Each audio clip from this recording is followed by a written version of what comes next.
2절에서 21절까지의 말씀입니다. 로마서 5장 12절에서 21절까지의 말씀입니다.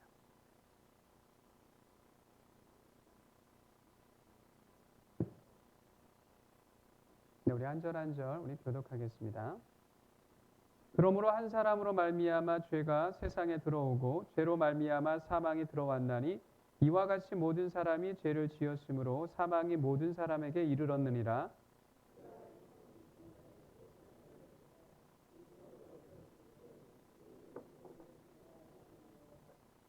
그러나 아담으로부터 모세까지 아담의 범죄와 같은 죄를 짓지 아니한 자들까지도 사망이 왕노릇하였나니 아담은 오실자의 모형이라.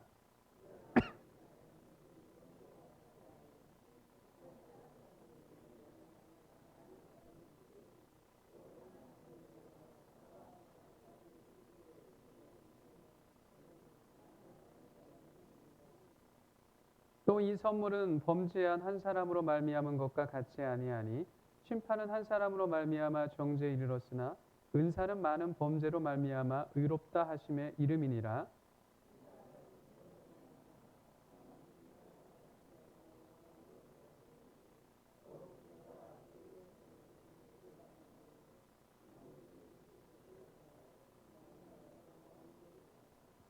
그런즉 한 범죄로 많은 사람이 정죄에 이른 것 같이 한 의로운 행위로 말미암아 많은 사람이 의롭다 하심을 받아 생명에 이르렀느니라.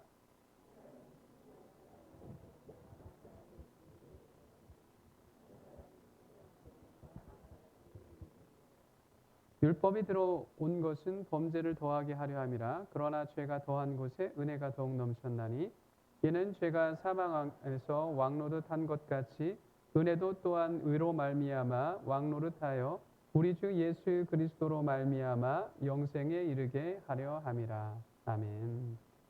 그 파스칼은요, 인간은 우주가 물 한 방울로도 죽일 수 있을 정도로 보잘것 없다라고 이야기해요. 그러니까 인간이 참 연약한 존재라는 것이죠. 그러나 인간은 자신의 한계와 죽음을 알기에 우주보다도 위대한 존재다라고 또 파스칼은 그렇게 이야기해요.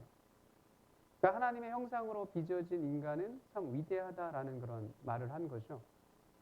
맞는 말 같지만 뭔가 좀 불편한 것이 있죠. 좀 찝찝한 것이 있죠. 인간은 광대한 우주에 비하면 점 하나에 불과한 그런 연약한 존재이죠. 그러나 우주보다 더 큰 세계를 상상할 수 있는 또 존재도 우리 인간이에요. 또 선과 악이 복잡하게 뒤엉켜 있는 모호한 존재가 우리 인간이에요. 그죠? 우리 안에는 선과 악이라는 게 이 안에 있죠. 우리 안에 있죠. 때로는 우리는 하나님을 갈망하는 만큼 또 세속을 숭배하는 그러한 모습이 우리 안에 있어요. 또 무한한 가능성도 우리에게 있죠. 인간에게는 무한한 가능성을 가지고 있기 때문에 위대하다라고 할 수 있지만, 그러나 현실은 처참한 실수로 무너지는 그런 존재도 또 우리 인간이기도 합니다. 결국 우리 안에는 천사와 같은 모습이 있는가 하면 또 하나는 야수와 같은 두 얼굴을 가진 존재가 인간이에요. 그러니까 인간은 이중적이다라는 거예요. 그러니까 기독교는 인간에 대해서 뭐라고 하냐면 이런 이중성을 가진 존재라고 그렇게 이야기합니다. 원래 인간은 하나님의 형상으로 하나님의 그 본성, 하나님의 뜻을 드러내도록 우리가 만들어졌죠. 그러나 인간은 무슨 일로 인해서 태어날 때부터 죄인이고 자신의 힘으로는 이 죄인의 어떤 상태에서 벗어날 수 없는, 가능성이 없는 그런 삶을 살아가야 합니다. 기독교는 인간의 그 부패한 본성을 가지고 태어나는 존재라고 이야기해요. 죄에 빠져 살아가는 존재, 또 악을 만들고 퍼뜨리는 존재라고 그렇게 인간에 대해서 규정하고 있어요. 하나님의 형상이라는 위대함을 가지고 있지만 결국은 우리 안에는 또 죄의 본성을 가진 그 인간의 어두운 면도 가지고 있다는 걸 계속해서 이야기하고 있는 거예요. 파스칼은 인간의 어떤 위대함을 이야기하지만 그 위대함에 가려진 어두운 존재가 있다라는 게 우리 이제 기독교 어떤 신학의 그런 인간론에 대한 정의입니다. 그리고 그 우리를 어둡게 하는 그 죄의 모습들을 보게 되면 참 죄라는 거는 뭐냐면 다양한 모습으로 우리의 삶에서 드러나요. 하나님 앞에서 죄를 짓는 것도 있고 또 뭐도 있죠? 인간, 이웃들, 이웃들의 관계 속에서 또 죄를 짓는 것도 있어요. 그리고 자기 자신에 대한 죄도 있지만 또 다른 남에게 해를 끼치는, 아니면 이 자연까지도 자연에 해를 끼치는 경우도 있어요. 자연을 함부로 무시하거나 소멸하는 경우도 있죠. 때로는 우리가 행동으로 나온 죄가 있으면 행동만이 아니라 우리 마음 속으로, 우리 생각 속으로, 또 말로 범하는 죄도 있어요. 해서는 안 된 일을 하기에 죄를 짓는 경우도 있지만 해서는 안 된다. 이걸 절대 하면 안 된다. 근데 또 한편으로 뭐냐면 인간으로서 마땅히 해야 할 바가 있는데 그것도 하지 않으면 또 뭡니까? 죄라고 이야기하는 거예요. 그러니까 죄의 다양성이에요. 죄라는 거. 하나님 앞에서도 죄를 지을 수도 있고 사람과의 관계 속에서도 죄를 지을 수도 있고 내가 행동으로서도 죄를 지을 수도 있고 또 마음으로도 내가 또 죄를 지을 수도 있는 것이고요. 그러니까 죄라는 거는요 다양한 거예요. 우리 삶 가운데. 그리고 이런 다양한 것이 죄의 뭡니까? 무서움이라는 거예요. 죄는 하나의 모습이 아니에요. 정말 하나의 모습이 아니라 여러 개의 모습이라는 거죠. 그러니까 내가 정직한 편이에요. 제가 정직한 편입니다. 그러나 돈과 명예만큼은 뭐예요? 사로잡혀 있어요. 또 어떤 사람은 반대일 수도 있죠. 나는 돈과 명예에서는 집착하지 않아요. 그러나 내 삶은 정직하지 않을 수 있다는 거죠. 죄는 꼬리에 꼬리를 무는 것처럼 다양하면서도 결국은 뭐냐면 틈만 나면 우리의 마음과 생각과 행동을 결국은 하나님이 싫어하시는 것, 하나님이 원하지 않는 것을 하게 하는 것이 죄라는 것이죠. 그래서 우리는 죄에 대해서 늘 경각심을 가져야 합니다. 경각심을 가져야 하는 이유는 우리의 본 모습을 정확하게 보고 또 인정하면서도 삶 속에서 왜곡된 그런 모습들, 왜곡된 모습들이 우리 안에 있거든요. 그것을 깨달으라는 거예요. 그 왜곡된 모습이라는 건 뭐냐면 이것이 죄의구나 라는 것을 깨달으라는 거예요. 이 왜곡됐다라는 건 뭐냐면 내가 죄로 인정하지 않는 그런 모습이 있다라는 거예요. 내가 죄를 지으면서도 이것은 죄가 아니야 라는 왜곡된 그런 삶이 우리 안에 있다라는 거죠. 하나님 앞에 바로 서기 위해서는 결국 뭐냐면 우리의 삶 가운데 죄가 도대체 무엇인지 그것에 대한 정확하게 알아야 한다라는 거죠. 오늘날 한국교회의 큰 문제점이 뭘까요? 오늘날 우리 시대의 한국교회의 큰 문제점. 그것은 죄를 죄라고 깨닫지 못하는 것이 큰 하나의 영적인 문제예요. 아무도 죄에 대해서 심각하게 반응하지 않고 내가 지금 어떠한 죄를 범하고 있는지 그 부분에 대해서 우리는 잃어버리고 있죠. 착각하고 있는 것이죠. 그만큼 영적인 무지함과 무감각에 우리는 사로잡혀 있죠. 우리 한국교회가요. 그래서 회개하기보다는 무엇을 더 원합니까? 그냥 우리가 원하는 것, 종교생활하는 것, 거기에 우리는 더 몰두하고 또 우리는 주일날 가게 되면은 말씀을 듣는데 위로받기를 원하고 때로는 복이 있는 말씀, 우리 어떤 지적인 어떤 갈망들, 우리 어떤 지적인 갈망들을 채워주는 것에 우리가 익숙해 있지, 우리가 죄에 대해서 어떠한 낱낱이 우리가 지금 무슨 죄를 짓고 있는지, 우리 안에 어떠한 죄가 꿈틀거리고 있는지, 죄의 본 모습에 대해서 우리가 설교하는 부분들은 거의 없다라는 것. 이것이 이제 저뿐만이 아니라 모든 목회자들이 그렇게 생각하고 있는 거죠. 그러니까 죄에 대한 인식들, 죄에 대한 어떤 깨달음들, 죄에 대한 회개들, 이런 것들이 한국교회에서 지금 점점점 뭡니까? 사라지고 있다라는 거죠. 죄의 영성이 지금 사라지고 있다라는 거죠. 다 우리는 죄에 대해서 뭐예요? 무감각하다라는 거죠. 내가 쉽게 얘기해서 오늘 예배를 드리지 않아도 그 예배 드리지 않음에 대해서 우리가 가슴을 치고 통회하고 그런 것이 없어요. 그냥 내가 오늘 예배를 안 드렸다면 그냥 다음에 가면 된다라는 그냥 무감각이 있는 거죠. 제가 청년의 시대 때, 제가 청년 시절 때는 정말 주일 예배를 빠지면 큰일 난 줄 알았죠. 그래서 빠지게 되면 막 가슴을 치고 그래서 어쩔 수 없이 저녁 예배에 참석하려고 하고 그렇게 되는 거죠. 그런 어떤 우리들의 어떤 모습들이 과거엔 있었는데 어느 순간부터 우리는 죄에 대해서 우리는 깊이 생각하지 않고 그냥 넘어가는 그런 부분이에요. 그리고 자꾸만 우리의 어떤 영적인 지적인 어떤 채워짐 이런 걸로 우리가 자꾸만 뭡니까? 어떤 깨달음, 지적인 어떤 해결들, 통찰력 그런 것에 의해서 우리는 막 기뻐하고 막 이렇게 흥분하고 막 그러죠. 그래서 때로는 우리가 이제 명 설교가라고 할 수 있는 뭐 분당 이찬수 목사님이라든지 뭐 유기성 목사님이라든지 수많은 목사님들의 어떤 그 설교를 들어보게 되면 막 가슴이 뛰잖아요. 그죠? 근데 그분들도 공통적으로 이야기하죠. 한국 교회의 어떤 죄에 대한 부분들은 너무 우리가 무감각해지고 있다라고 이렇게 공통적으로 이야기하는 부분이에요. 그래서 오늘 말씀에 보게 되면 그런 부분이 나오는 거예요. 오늘 사도 바울이 이야기하는 것. 도대체 죄라는 것이 어디로부터 우리가 왔는지 그 부분에 대해서 이렇게 이야기하고 있는데요. 12절 말씀에 보게 되면 결국 죄의 근원이 어디서부터 시작됐다라고 이야기합니까? 한 사람으로 말미암아. 그죠? 이 한 사람이 누구입니까? 결국은 아담이잖아요. 그죠? 한 사람으로 말미암아 죄가 세상에 들어오고 그 죄로 말미암아 사망이 들어왔다라고 이야기해요. 한 사람 아담을 통해 죄가 들어왔고 그 죄를 통해서 결국은 사망이 세상에 들어왔다라는 겁니다. 이게 뭐냐 신학적인 용어로 이제 원죄라고 이야기해요. 그러니까 우리는 이 원죄에서 벗어날 수 없는 것이 우리의 진짜 모습이라는 거예요. 그러니까 우리는 죄인의 신분에서 벗어날 수 없다라는 거죠.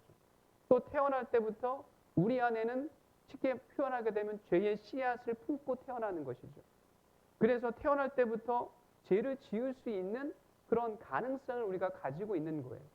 동물들이 본능에 의해서 살아가는 것처럼 사람이 태어날 때 이것이 죄라는 것을 인식하고 그 죄를 행할 수 있는 선택권이 우리에게 있다라는 거죠. 어린 아이들도 죄를 지을 수 있다라는 거죠. 우리의 삶은 악한 생각으로 악한 행동을 할 수밖에 없는 거죠. 하나님의 뜻에 반대되는 행동을 하고 자기 자신의 생각에 집착하고 때로는 내가 판단하고 결정하는 그 교만함, 교만성, 하나님을 배척하고 내가 삶의 중심이 되는 이런 교만성이 우리 안에 뿌리 박혀 있다라는 거죠. 그래서 우리의 삶도 한번 쭉 생각해 보세요. 우리가 주일날은 하나님의 말씀에 귀를 기울이고 그 말씀에 아멘으로 하면서 이 시간만큼은 내가 깨닫는 것이 있지만 이 시간을 떠난 이후에는 이 성전을 벗어난 이후에는 그때는 누가 주인입니까? 우리가 주인이잖아요. 우리가 주인. 깨닫지 않으면 내가 영적으로 깨어있지 않으면 우리가 주인이 돼요. 저도 그래요. 저도 그래서 넘어지는 거예요. 가끔 그마다 저도 목회자이지만 목사이지만 때로는 내 고집대로 살아가는 경우도 있다라는 거죠. 그래서 결국 우리는 뭡니까? 끊임없이 이러한 죄에 대한 깨달음, 죄에 대한 경각심, 이런 죄에 대한 깨달음이 있으면 그 순간순간 우리는 자꾸만 회개하면서 나아가 되는데 이러한 부분들이 우리 안에 사라지고 있다는 거죠. 우리는 죄에서 벗어날 수 없고 그 죄의 결과는 오늘 바울의 말에 의하면 결국은 하나님의 심판이죠. 하나님의 심판이라는 게 뭡니까? 그거는 영원한 사망을 상징하는 거죠. 영원한 사망. 하나님의 심판대 앞에 섰을 때 그 심판대에서 우리가 인정받지 못하면 그 다음에는 또 다른 회개할 수 있는 기회가 사라지는 영원한 사망의 길로 갈 수밖에 없죠. 그리고 오늘 말씀해 보게 되면 참 그 13절 말씀해 보게 되면 이런 구절이 있어요. 죄가 율법 있기 전에는 세상에 있었으나 율법이 없었을 때는 죄를 죄로 여기지 아니하였노라. 뭐 이런 구절이 있거든요. 그러니까 이게 무슨 말인가? 그러니까 주석을 이렇게 많이 보아도 잘 설명되어지지가 않아요. 근데 제가 이제 요거 묵상하면서 결국 뭐냐면 죄가 율법 있기 전에도 세상에 있었다라는 거. 율법이 있기 전에 하나님의 말씀이 있기 전에 이미 죄도 있었다라는 거죠. 또 율법이 없었을 때는 하나님의 말씀이 없었을 때는 죄를 죄로 여기지 않았다라는 말. 이게 되게 이상한 말이에요. 근데 이건 뭐냐면 죄는 있었으나 율법이 없었을 때는 죄를 죄로 여기지 않았다. 이거는 죄가 아무런 영향을 주지 않았다라는 거거든요. 우리의 삶을 둘러싸고 있는 이 여러 상황들, 우리 주변에 온갖 죄악들이 막 떠다니는 거죠. 어떤 죄들이 있습니까? 거짓말하는 것도 죄죠. 또 음란함들, 사기, 폭력, 살인 등 뭐 이런 다양한 죄들이 죄에 대한 인식들이 우리 안에 막 돌고 있잖아요. 이런 죄의 모형들이 사실 우리를 공격하고 있는 거죠. 둘러싸고 있는 거죠. 그러나 우리가 이러한 죄의 영향을 받지 않는다면 죄는 죄로 여기지 않는 거예요. 우리의 삶이 하나님의 말씀으로 분명하게 세워지고 하나님의 뜻에 따라 살아간다면 아무리 우리 주변에 온갖 죄들이 막 꿈틀거리고 살아 움직여도 우리에게는 아무런 영향을 주지 못하는 것이죠. 이게 죄를 죄로 여기지 않는다라는 거죠. 예수님은 생각해 보십시오. 예수님이 이 땅에 사는 동안 예수님은 죄를 짓지 않았을 뿐 죄는 예수님 주변에 어마어마하게 많았잖아요. 그 제자들에게도 있었고 그 만나는 사람들에게도 죄를 범한 사람들을 만났고 그 사람들을 용서하셨다는 거죠. 단지 예수님께서는 죄를 선택하지 않은 거죠. 그리고 자신을 모함하는 바리새인들을 향해서 똑같이 예수님도 모함하지 않았어요. 죄를 짓지 않았다는 거죠. 또 그들을 향해서 분노하지 않았다라는 거죠. 욕하고 삿대질하고 네가 뭔데 막 이렇게 싸우지 않았다라는 거죠. 오히려 죄의 모습에 대해서 지적할 뿐 예수님께서는 죄를 짓지 않았어요. 그러니까 죄가 예수님에게는 아무런 영향을 주지 않았다라는 거죠. 그게 이 말씀이거든요. 그러나 이 죄의 문제는 14절에 보게 되면 그런 구절이 있어요. 아담의 범죄와 같은 죄로 이제는 이 죄가 우리에게 영향력을 끼친다라는 것. 그리고 사망이 왕노릇한다라고 이야기해요.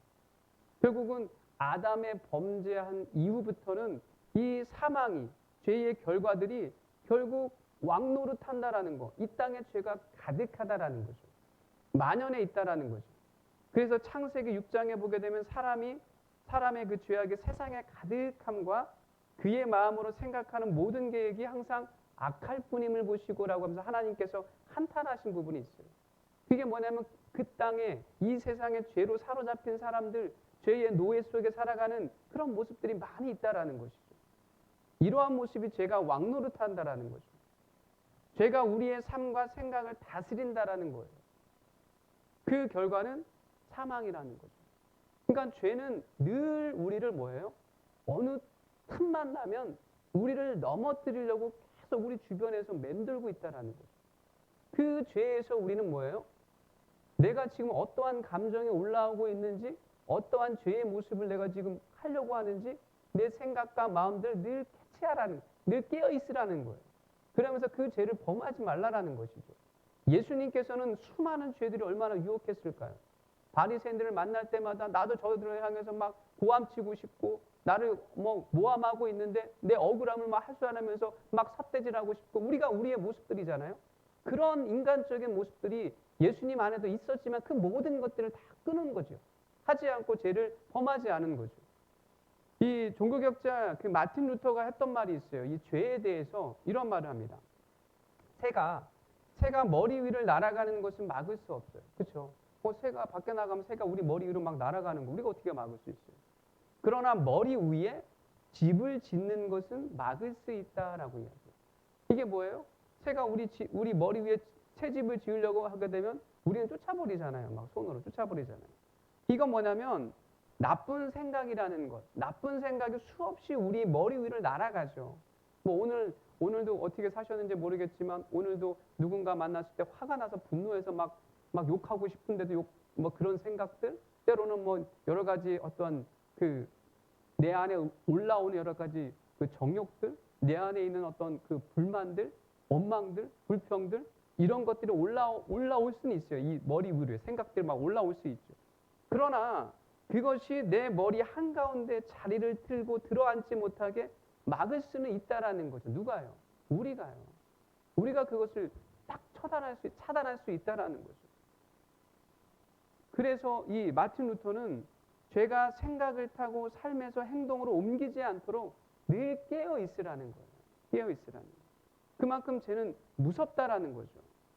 왜냐하면 죄라는 거는 간단하게 끝나지 않고 계속 뭐예요? 우리를 공격하는 게 때문이죠. 그리고 다양한 모습으로 우리를 넘어뜨리잖아요. 아담의 죄에서 그것을 보여주고 있는 거예요. 아담이 한 사람이 죄를 범했지만 그 죄로 인해서 얼마나 우리 인간의 역사는 죄의 역사이잖아요. 죄의 역사. 아담이 비록 하나님 앞에 그 말씀에 순종하지 않고 말씀에 어긋나 불순종한 그 죄를 범했잖아요. 그 이후에 끊임없이 인류의 어떠한 그 역사를 보게 되면 창세기를 보게 되면 다 죄의 역사잖아요. 그 가인과 아벨에게서 처음 뭐가 일어났어요? 살인이 일어났잖아요. 살인이 일어났고 그리고 시간이 지나면서 사람들은 윤리적인 문제를 문제가 되었었죠. 동성애가 그 시대 때 나왔다는 거죠. 동성애도 나왔고 또 종교적인 문제도 나오죠. 우상을 숭배하죠. 나무를 만들고 여러 가지 하면서 거기에 숭배하고 또 교만을 상징하는 인간의 어떤 교만을 상징하는 바벨탑 사건도 나옵니다. 그냥 사람들 안에 있는 욕망의 모습을 보더라도 죄의 끝은 없어요. 죄를 짓는 순간 우리 그 죄들은 그걸로만 족한 게 아니라 계속 우리 안에 죄들이 수많은 죄악의 모습들이 올라오죠. 이 정도면 되겠지 생각했는데 또다시 더 좋은 것을 갖고 싶고 더 많은 것을 원하고 만족하지 못하고 계속적으로 욕망에 집착하는 것처럼 죄의 모습도 그렇다라는 거예요. 한 번의 실수가 두 번이 되는 것이고 두 번이 곧 세 번이 되고 결국 양심의 화인을 맞아서 이제는 죄를 죄라고 생각하지 않은 무뎌진 영적인 그런 상태. 그것이 오늘날 우리 한국 교회에 그리스도인들의 부분들이 있다라는 것이죠. 죄를 깨닫지 못하고 그냥 회개도 하지도 않고 남에게 피해를 주고 남에게 정말 가슴에 못을 박아도 그냥 모르면 그냥 가는 거예요. 누군가에게 상처를 줬음에도 불구하고 내 말에 의해서 누군가에게 상처를 줬고 그 말로 인해서 그 사람이 아파하고 있는데 그것도 깨닫지 못하고 내 입술에 어떠한 원래대로 나는 이러한 사람이기 때문에 나는 이런 말이 좀 험한 사람이야. 자기 합리화하고 그렇게 살아가는 거죠. 바울은 이러한 아담으로부터 시작된 죄의 모습, 그 실체와 아담이 결국은 뭐예요? 해결할 수 없다라는 인간적인 한계를 지금 지적을 하고 있는 거예요. 그러니까 사도 바울은 아담을 통해서 우리 인간은 결국 죄의 굴레에서 벗어날 수 없는 것이고 왜 벗어날 수 없냐? 죄의 모습은 너무나 다양하다라는 거죠. 그 다양한 죄의 모습, 그것들이 끊임없이 우리를 공격하고 그 공격에서 우리는 예수님처럼 내 머리 위에 집 짓는 것을 막을 수 없다라는 거죠. 그래서 우리는 무너질 수밖에 없는 존재라는 것을 이야기합니다. 그러니까 한 사람으로 인해서 한 사람의 작은 실수라고 할 수 있지만 그 작은 범죄, 작은 죄의 실수가 온 세상의 모든 사람들에게 결국은 사망을 안겨주었고 그래서 모든 사람들이 결국은 죽을 수밖에 없는 하나님의 심판대 앞에 설 수밖에 없는 그러한 지경에 와 있다라는 거죠. 이렇게 와 있는 상황, 누구도 여기에서 해결할 수가 없죠. 그런데 이제 15절부터는 뭐라고 이야기합니까? 15절 처음이 그러나예요. 그러나. 반전이죠. 반전의 이야기를 이제 이 사도 바울은 소개하고 있는 거죠. 어떻게 소개합니까? 바울은 은사라고 하죠. 이 은사를 하면서 이 은사는 그 범죄와 같지 아니하니라고 합니다. 이 은사라는 것은 헬라어로 카리스마라는 단어예요. 카리스마라는 단어. 뭐냐면 받은 선물 그리고 부여된 은총이라는 뜻인데요. 우리에게는 받은 선물이 있다라는 거예요. 부여된 하나님의 은총이 있다라는 겁니다. 이 은사는 그 범죄와 아담의 범죄와 같지 아니하다라고 이야기합니다. 아담의 범죄가 낳는 결과들은 뭡니까? 사망이죠. 그러나 예수님께 받았던 은총은 뭐예요? 사망이 아니라 생명을 준다라는 거예요. 그걸 지금 바울이 이야기해요. 이 은사는 죄로 인한 사망을 선언하는 것이 아니라 의롭다 하심을 얻는 것이요 사망이 아닌 생명을 회복할 수 있는 길을 바울은 이야기하고 있는 거죠. 이 생명이 누구를 통해서 올 수 있느냐? 그것이 이제 17절 말씀에 보게 되면 한 사람의 범죄로 말미암아 사망이 그 한 삶을 통하여 왕노릇하였던 것처럼 은혜와 의의 선물, 은사를 넘치게 받는 자들은 누구를 통해서 이것을 받는다고 합니까? 예수 그리스도를. 예수 그리스도를 통하여 생명 안에서 왕노릇한다라고 이야기해요. 아담은 실패했어요. 아담은 실패자입니다. 아담을 통해서 생명을 얻고자 했지만 아담은 실패했죠. 그러나 예수님은 뭐예요? 실패하지 않았어요. 예수님은 넘어지지 않았어요. 예수님은 똑같이 이 세상의 한복판에 오셔서 수없이 예수님 주위에 죄악의 온갖 죄악들이 예수님을 무너뜨리려고 공격했어도 예수님은 넘어지지 않았던 거죠. 그 공격에 뭡니까? 쓰러지지 않았던 것이죠. 바울은 아담은 죄를 낳았고 예수 그리스도는 의롭다 하심과 생명을 얻게 된다고 지금 말하고 있는 거죠. 아담의 모습과 그리스도의 모습을 비교하면서 정말 바울이 결국은 하고 싶은 말은 아담의 후손인 우리는 죄가 왕노릇하는 세상에서 영향을 받고 죄의 종노릇하는 존재일 수밖에 없다. 우리 스스로가 이 죄에서 벗어나려고 아무리 노력하지만 이 죄에서 인간은, 아담의 후손들은 벗어날 수 없다라는 거예요. 왜냐하면 끊임없이 죄는 우리의 발목을 잡기 때문이거든요. 이것이 우리가 처한 현실이기도 하죠. 그래서 바울은 뭐예요? 예수 그리스도를 우리에게 소개하는 거예요. 예수 그리스도 그 한 사람으로 인해서 우리에게 생명이 얻어졌다라는 거죠. 바울은 실패했어도 예수 그리스도는 승리하셨다라는 거예요. 그래서 바울은 이 말씀을 통해서 이제 우리에게 두 가지를 요구하죠. 저는 이 말씀을 통해서 이제 우리의 삶에서 두 가지의 어떤 교훈점, 두 가지를 조금 우리가 삶에서, 신앙에서 적용하고 싶은 거예요. 첫째가 뭐냐면, 우리 자신의 존재를 그대로 인정할 줄 아는 지혜가 우리에게 필요하다는 거예요. 정확히 우리 자신의 존재를 그대로 인정할 줄 아는 지혜가 필요합니다. 이건 뭐냐면 끊임없이 우리를 보라는 거예요. 나라는 존재가 어떠한 존재인가. 우리는 아담의 후손이에요. 자꾸 아담의 후손임에도 불구하고 우리는 자꾸만 위대한 사람이라고 착각 속에 살아간다는, 왜곡된 그런 상황에 우리가 몰린다라는 거죠. 세상은 뭐예요? 인간을 왜곡시켰어요. 어떻게 왜곡시켰을까요? 인간은 위대한 존재라고 이야기하잖아요. 얼마나 인간이 위대한 존재입니까? 우주까지, 달나라까지 가려고 지금 막 발버둥 치고 있잖아요. 인간의 어떤 과학과 의학 얼마나 발전했습니까? 그러면서 인간의 어떤 위대성을 자꾸 이야기합니다. 그러나 우리의 존재를 인정할 줄 안다면 우리는 위대한 존재가 아니에요. 우리는 아담의 후손이죠. 우리는 죄인이에요. 우리는 잘난 사람이 아니죠. 우리는 똑똑한 사람이 아니에요. 우리는 틈만 생기면 우리 자신을 높이려는 교만한 사람이에요. 우리는 능력이 있다고 하는데 우리는 능력 없는 연약한 자예요. 어제 강릉에서 지금 산불이 났잖아요. 그죠? 초속 30m로 부는 강풍에 인간들은 아무것도 할 수가 없어요. 모든 사람들이 바라는 것은 뭡니까? 그때 강릉에 있었던 사람들이 모두가 바라는 건 무엇을 바랐을까요? 헬리콥터가 빨리 와가지고 그 불을 끄기를 원했을까요? 아니죠. 거기에 있던 산불 났던 강릉 지역에 있는 사람들은요, 오직 하나밖에 없었을 거예요. 하늘에서 비가 왔으면. 그거입니다. 인간이 아무리 뛰어나다 할지라도 결국은 뭐예요? 지구 밖을 마음대로 넘나들 수 없는 존재예요.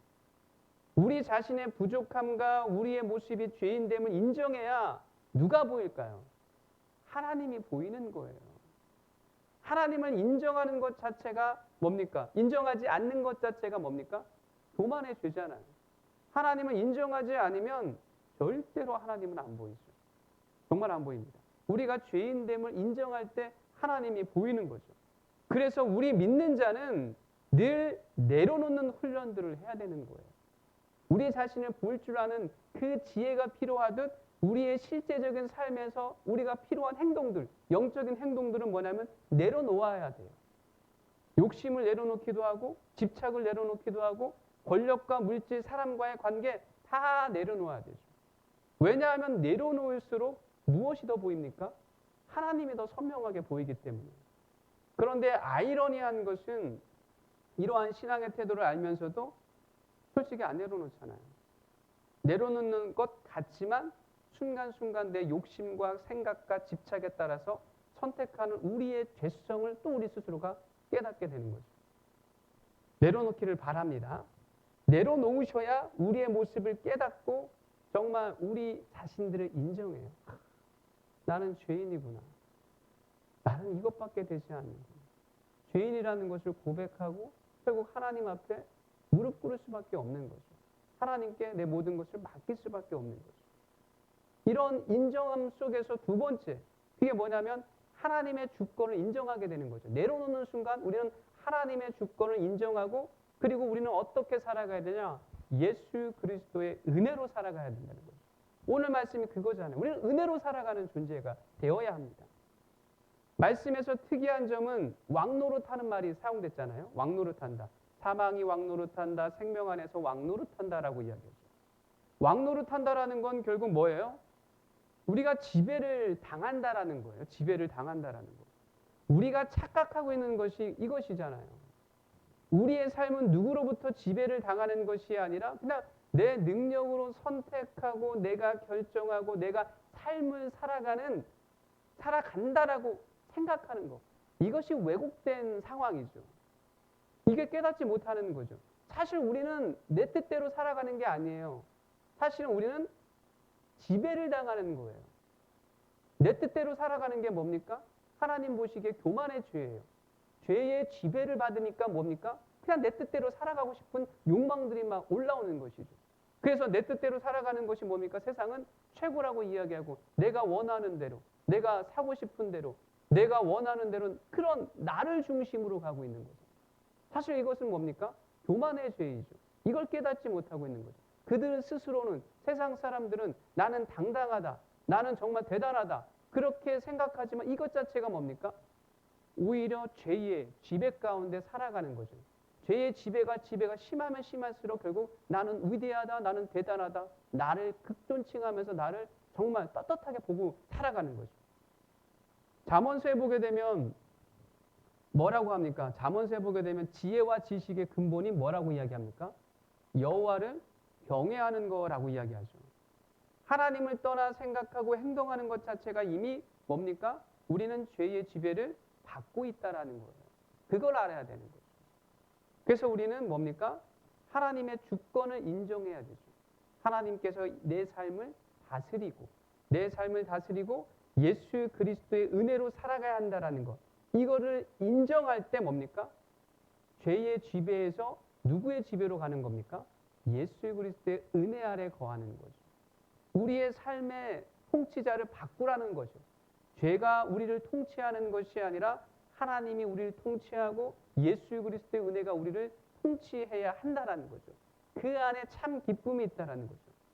하나님을 떠나면 금방이라도 내 마음대로 행복하게 살 것 같지만 하나님을 떠난 자리에는 무엇이 올라옵니까? 죄와 사망의 권세가 나를 어떻게 해요?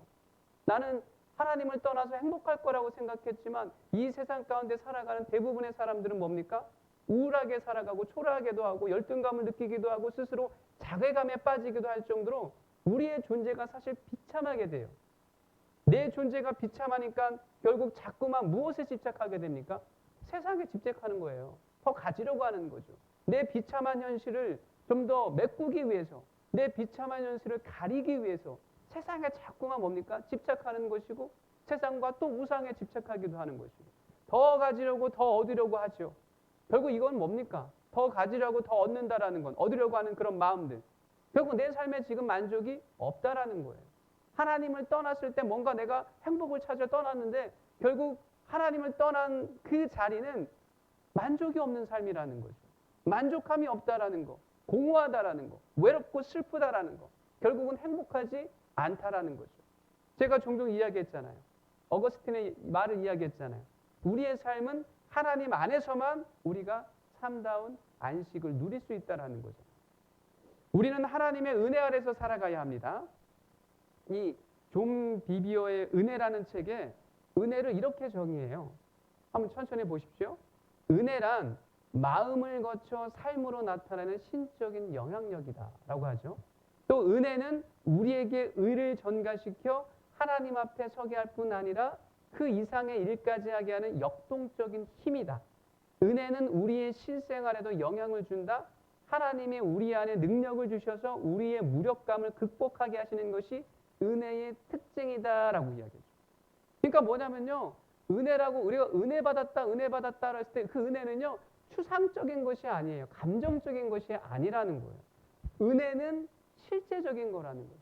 내 삶에 드러난다라는 거죠. 내 삶의 행동으로 드러난다라는 거죠. 나의 자금과 초라함을 늘 비판했던 내 자신. 난 이것밖에 되지 않아. 난 왜 이렇게 비참해. 내 삶은 이렇게밖에 안 돼. 허무해. 너무 공허해. 막 이런 부정적인 내 입술을 했던 내가 이야기하고 난 이것밖에 안 돼. 이랬던 사람이 하나님의 은혜를 경험하면 어떻게 될까요? 내 입술에 이런 부정의 단어가 없어지는 거죠. 기뻐하는 거예요. 즐거워하는 거예요. 아, 하나님 기쁩니다. 내 삶에 이런 기쁨이 있을지 몰랐습니다. 내가 미처 깨닫지 못했던 아니 나는 정말 그 전에는 아무것도 없다고 생각했는데 오 주님 이것을 나에게 주셨네요. 너무 감사합니다. 이 삶이 바뀌는 거죠. 또 뭡니까? 연약함을 늘 가지고 있었던 사람이 뭡니까? 나는 안 돼. 나는 할 수 없어. 이랬던 사람이 은혜를 받으면 뭡니까? 당당하게 막 살아가는 거예요. 씩씩하게 살아가는 거예요. 그리고 마음이 힘들고 괴로웠던 사람들이 하나님의 은혜가 임하면 그 마음의 괴로움과 그 힘듦이 사라지고 뭡니까? 그냥 힘차게 하나님 앞에 나아가는 거예요. 자기 자신의 무지와 능력 없는 자괴감에 사로잡힐 때 은혜는 내 생각과 마음을 강하고 담대하게 바꾸는 거죠. 즉 삶의 강력한 의욕을 끌어올린다라는 거죠. 이게 뭐예요? 은혜라는 거예요. 은혜라는 정체라는 거죠. 그러니까 은혜가 있다라는 건 결국 내 삶에 내 생각과 내 마음에 변화가 있다라는 거예요. 이 은혜가 우리를 뭐예요? 다스려야 한다라는 겁니다. 이렇게 되기 위해서는 우리의 삶에서 하나님의 주권을 인정하고 예수 그리스도의 은혜를 우리가 사모할 수밖에 없는 거죠. 하나님 내 안에 은혜를 주십시오. 내 삶에 은혜를 부어 주십시오. 예수님이 이 땅에서 보여주신 그 은혜의 모습이 무엇이었습니까?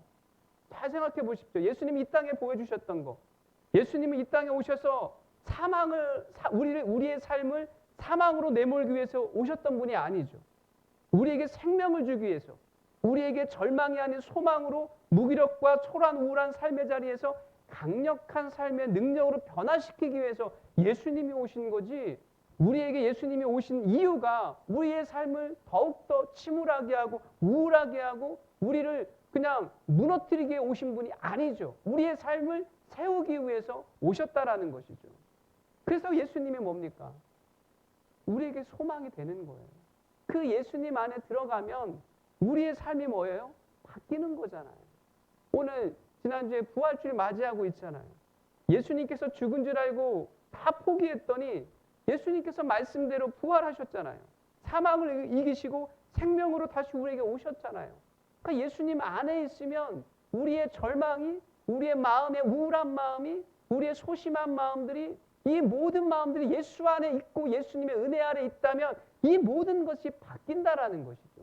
이게 은혜의 능력이라는 거죠. 그러니까 은혜를 받았다라는 건 뭐냐면 그냥 감정적으로 이게 아니라는 거예요. 은혜를 받았다라는 건 내 삶에 분명한 확실한 변화가 있다라는 거죠. 내 삶으로 드러난다라는 거죠. 이게 은혜를 받았다라는 겁니다. 사랑하는 우리 사곡교회 성도 여러분, 이러한 은혜가 정말 우리의 삶을 바꾸기를 원합니다. 우리의 삶에 일어나서 내 삶의 변화의 그 모습을 증거하는 그런 삶을 살길 바랍니다. 20절 말씀에 보게 되면 그런 말씀이 있어요. 죄가 더한 곳에 은혜가 더욱 넘쳤나니 라는 그런 표현이 있거든요. 표현이 있는데요. 이것은 죄가 많은 곳에 은혜가 많다라는 것이 아니에요. 이건 뭐냐면 은혜가 죄를 덮는다라는 거예요. 아무리 많은 죄라도 하나님의 은혜가 그 모든 죄를 덮고 용서한다라는 거죠. 은혜는 어떠한 것이든 어떠한 모습이든 우리의 일그러진 모습이든 우리의 상한 마음이든 우리를 치유하고 회복시키는데 은혜는 부족함이 없다라는 거예요. 은혜는 사망을 이기시고 상처와 아픔과 슬픔을 치유하고 회복케 하는 최고의 능력이라는 겁니다.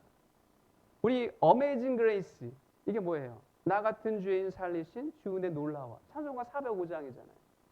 이 찬양의 작곡가가 누구입니까? 존 뉴턴이에요. 이 존 뉴턴이라는 분이 어떠한 분이에요? 인류 역사상 가장 악독한 죄악으로 인정하는 노예 상인이었어요. 그죠? 노예 상인. 그러던 사람이 회개했다는 것은 큰 변화의 역사죠. 근데 존 뉴턴은 자신이 회개하고 변할 수 있었던 것이 무엇이라고 고백하고 있는 거예요. Amazing Grace. 놀라우신 하나님의 은혜라는 거죠. 하나님의 은혜가 나를 바꿨다라는 것이잖아요. 그의 묘비에는 이렇게 써있다고 합니다. 한때 이교도였고 방탕했으며 아프리카 노예의 종이었던 존 뉴턴은 우리 주 예수 그리스도의 풍성하신 자비로 살아남게 되었고 소생케 되었으며 용서를 받아 오랫동안 그가 멸하려고 수고했던 그 신앙을 전할 사명을 받았다. 버킹엄셔 올리에 있었고 27년간 교회에서 심무했다라고 이야기해요.